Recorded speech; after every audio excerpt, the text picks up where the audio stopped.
recording me, and now everyone's up in arms, people freaking out. Oh, no, this anon person is streaming us on YouTube. Great. Who cares? Like, we're in a world now on social media where you have no rights. Like, well, we all click off that little T and C box, but we don't read the 25 pages in microscopic lettering that enables us to use the app. We're just like, oh, let me just use it. So anyway, I don't know if anyone else has a similar frustration.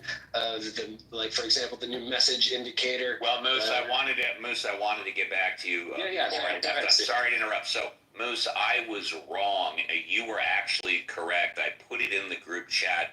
It appears that the average wage of Starbucks is $16 to $19 an hour, but if you include all the paid time off, you include the option to be paid for your schooling and education and all the other benefits, they say it averages out to about $30 an hour, but the average pay is $16 to $19.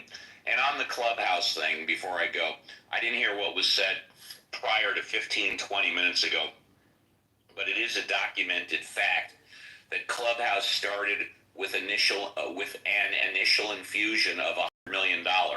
It was a couple of months after that, another $300 million.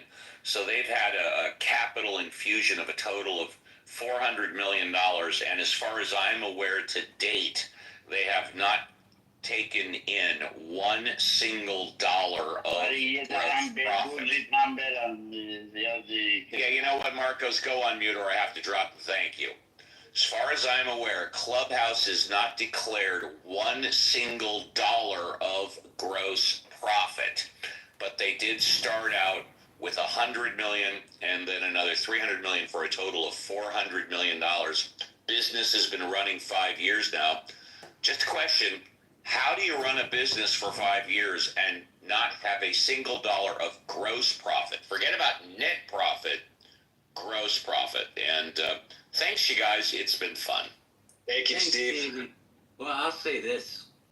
I don't think Clubhouse is ruined. I like Clubhouse.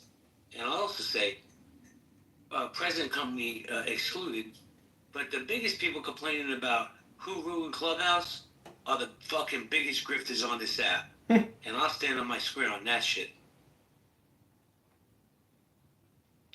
I think it's interesting. Clearly, when the money runs out, Clubhouse will be gone, or they'll get bought by someone else that may or may not decide to keep it going. You can't keep it going forever if you're not making money. That's first and foremost. As far as is it a dying app? The numbers suggest that it's.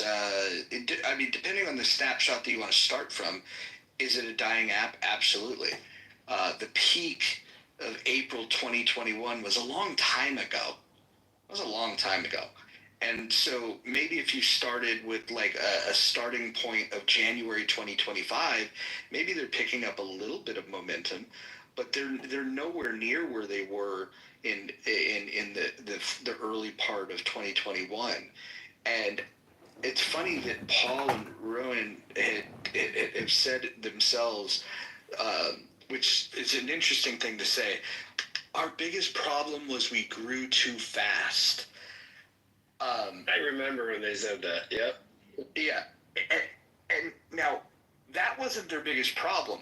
Their biggest problem was the growth that they had was caused by people being on lockdown, and they had no plan to continue the momentum.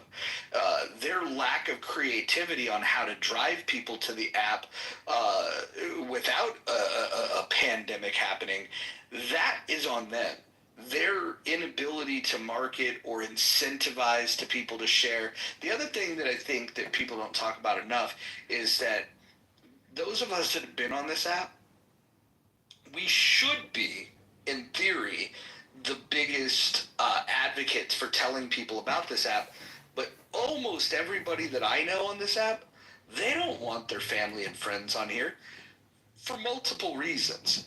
This app can be crazy, and the content that we get into, these conversations that can be contentious and people are saying outlandish shit, they don't want their family and friends. They certainly don't want their coworkers. They don't want them anywhere near this